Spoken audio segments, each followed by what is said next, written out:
Generasi Muda Indonesia. Apa kabarnya hari ini? Senang banget saya Shana Suartono bisa kembali lagi di dalam program Vokasi Kini. Program ini adalah sebuah talk show yang akan ngenalin kita semua dengan berbagai profesi kekinian yang tentunya sedang berkembang pesat dan khususnya yang berlatar belakang pendidikan vokasi. Nah, masih ingat nggak nih teman-teman, vokasi itu apa? Aku akan ingetin sedikit ya. Jadi pendidikan vokasi adalah pendidikan yang menunjang pada penguasaan keahlian terapan tertentu. Nah, pendidikan vokasi ada untuk membuat kita semua siap kerja dan tentunya siap berkarya. Nah, aku mau nanya nih, hari ini ada yang tahu nggak sebenarnya profesi welder itu apa? Mikir, bingung, mungkin ada yang googling juga. Pokoknya hari ini aku akan membahas mengenai profesi welder ini dan langsung aja kita akan kenalan dengan beberapa narasumber yang sudah hadir. Melalui video call, kita akan langsung menyapa dan memperkenalkan narasumber-narasumber kece kita hari ini. Yang pertama ada Pak Slamet Subagio, owner Inlastek Welding Institute. Halo, Pak Bagio. Ya, selamat pagi. Dan juga ada narasumber kedua yaitu Pak Beni Yulianto, guru SMK Teknik Pengelasan SMK NU Ma'arif Kudus. Halo Pak Beni. Selamat siang. Halo, selamat siang. Dan terakhir juga bergabung bersama kita ada Salian, juru las profesional yang juga mahasiswa Politeknik Negeri Cilacap. Halo. Ya. Halo, selamat pagi Mbak. Pagi. Oke, aku akan mulai dulu dari Pak Slamet gitu ya, karena penasaran sebenarnya mungkin Pak Slamet bisa menjelaskan apa sih pekerjaan juru las itu? Jadi pengelasan itu ibarat pernikahan. Kan, waduh, Jadi ini padahal anak muda nih Pak, udah pernikahan aja. Ya, oke. Tapi memang dimulai dari pacaran. Jadi kita lagi pacaran dulu, kita berartinya kita kenal dulu, kita senang dulu dengan bidang ini. Gitu. Saya mengenal ini tahun 75, sekala itu saya masih mahasiswa di ATMI Surakarta, dan sampai sekarang saya seorang master di dalam bidang welding. Nah, setelah kita pacaran sama makin seneng, maka kita bicara dengan keluarga, maka bersatulah keluarga itu untuk menyatukan hidup bersama seumur hidup. Jadi kalau sudah kita mengalas ya akan dipakai tentunya seumur hidup, untuk apakah itu nanti wujudnya berupa produk seperti kapal, tank, pesawat terbang, itu juga merupakan hal-hal. Jadi kita mulai dengan senang dulu lah. Mulai dengan senang, mau dulu kita mau dengan itu sebagai profesi kita yang akan datang.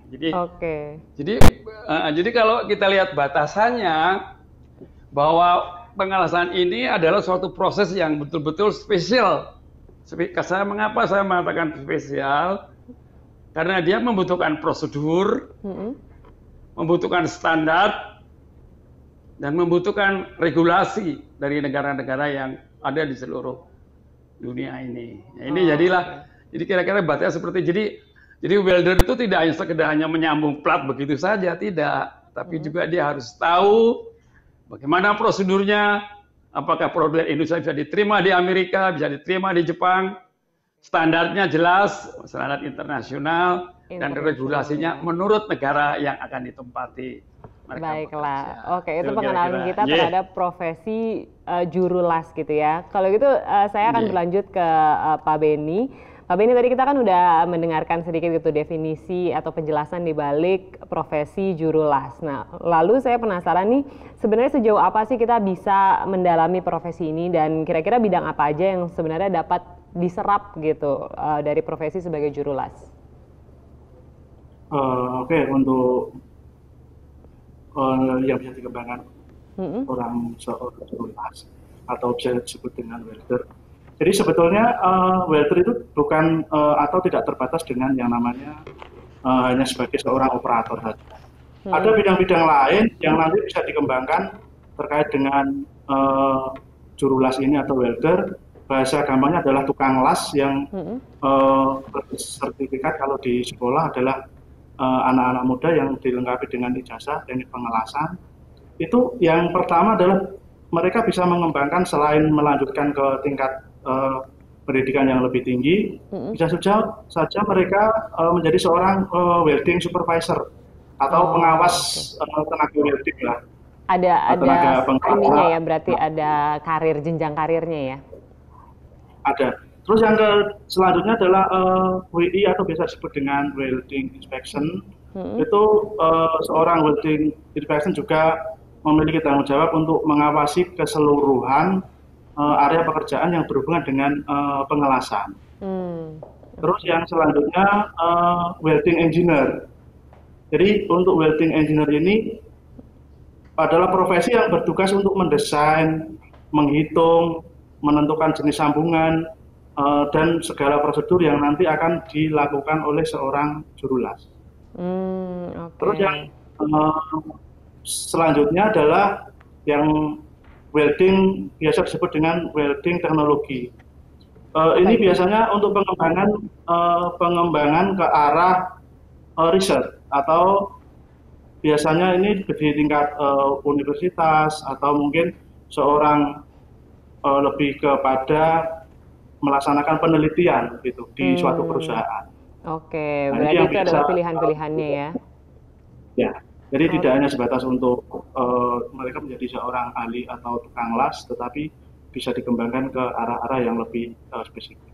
Oke, kita akan ke Mas Alian. Mas Alian, saya penasaran nih, kenapa Anda nih berani untuk mengambil jurusan ini? Karena kalau misalnya kita ngobrol-ngobrol di luar sana gitu, pasti kan juru las ini bukan menjadi pilihan yang pertama. Mungkin boleh dijelaskan apa yang menarik dari profesi ini? Kalau bagi saya, namanya profesi itu kan ya sama aja ya. Cuma di bidang pengelasan ini beda dari yang lain, karena dari kecil memang saya suka untuk kesenian. Di bidang pengelasan ini saya suka kenapa? Karena kita itu bikin seni tapi dengan logam yang disambungkan gitu. Jadi saya sukanya di situ. Akhirnya tertarik terus demi tahun tertarik, senang. Ya akhirnya sampai merekat di kehidupan saya. Sampai akhirnya dijalanin selama ini gitu ya. Tapi masih ingat nggak pekerjaan mengelas apa yang pertama kali waktu itu dikerjain oleh Mas Alian? Kalau waktu pertama itu kita malah mengerjakan produk-produk yang ada di perumahan seperti kanopi, pagar tralis, balkon dan lain sebagainya. Tapi setelah itu tambah ke sini ternyata pengelasan itu skupnya banyak sekali. Dan luasnya luas banget. Sampai saya juga baru tahun-tahun kemarin tahu, karena kalau di dunia pengelasan ternyata itu mahal-mahal sekali untuk salary-nya, dan jasa-jasa pengguna pengelasan ternyata itu sangat mewah dan indah. Oh oke, mewah dan indah. Berarti hidupnya sekarang mewah dan indah ya Mas Alian ya, karena gajinya udah lumayan besar nih. Insya Allah. Oke, terima kasih Mas Alian untuk jawabannya. Kami tampung ya, terima kasih. Nah, selanjutnya mungkin aku penasaran juga, mungkin kembali lagi ke Pak Slamet Subagio. Pengen tahu semenjanjikan apa sebenarnya profesi sebagai juru las nih Pak Bagio. Mungkin bisa dijelaskan, karena kan di luar sana mungkin pada pengen, tapi bisa nggak ya menghidupi saya gitu. Gimana Pak Bagio? Kalau kita melihat bahwa juru las itu, yang namanya welder itu juru las, berarti dia adalah seorang operator. Seorang operator yang di dalam bidang ini adalah bidang fabrikasi. Sedangkan apa dikatakan oleh Pak Benny tadi, ada welding inspektor, ada lagi sendiri bagian inspeksi, dan ada welding engineer. Dan saya adalah seorang welding engineer. Yang mana saya dulu alumni dari Jerman. Nah, di dalam proses ini kita bisa mendalami daripada semua pendidikan ini merupakan catatan jenjang karir. Jadi dari adik-adik yang SMK, itu kita memberikan alternatif jalur di mana tanpa harus kuliah lewat S1, S2, S3, dia bisa mencapai ke master welding. Dan tentu welding master. Gimana ya, jadi artinya di sini ada kita tadi telah saya kenalkan kalau welder, kita akan masuk ke foreman. Dari foreman nanti terus kita bisa naik lagi ke welding spesialis. Akhirnya dia ke welding master, dan terakhir dia akan menjadi welding engineer maupun dari ahli las. Jadi ini kalau di dalam BEKKNI itu adalah level 7 ataupun level 8. Nah, jadi artinya kita membeli alternatif. Jadi adik-adik itu jangan sampai tergambar bahwa welder itu hanya operator. Ya.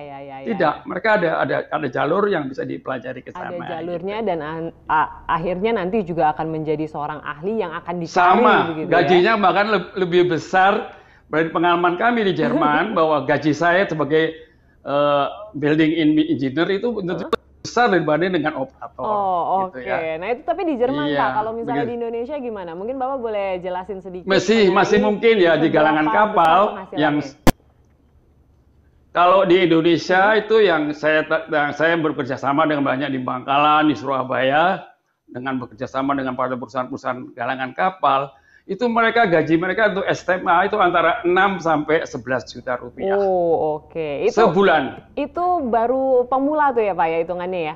Ya, pemula. Jadi dia lulus dari pendidikan welder, kita kirim ke galangan kapal, karena kebetulan saya ada jaringan, saya sebagai Vice President untuk Asosiasi Pengelasan Indonesia, saya kirim ke dia ke galangan kapal, maka dia digaji 6 sampai 11 juta tergantung kemampuan mereka masing-masing. Gitu. Oke, itu baru pemula aja tuh ya Pak Bagio ya. Nah, penasaran kalau misalnya nanti akan berkembang gitu, karena dari 6 sampai 11 juta untuk gaji pemula itu besar banget. Nggak tahu nanti akan sebesar apa lagi, karena ada informasi yang saya dapat nih, ada jurulas yang dibayar hingga ratusan juta rupiah. Nah, nanti saya akan tanya lebih lanjut gitu ya kepada Pak Bagio, kira-kira perkembangan profesi sebagai jurulas ini seperti apa. Jadi yang penasaran jangan kemana-mana, karena nanti aku akan segera kembali setelah pesan-pesan berikut ini.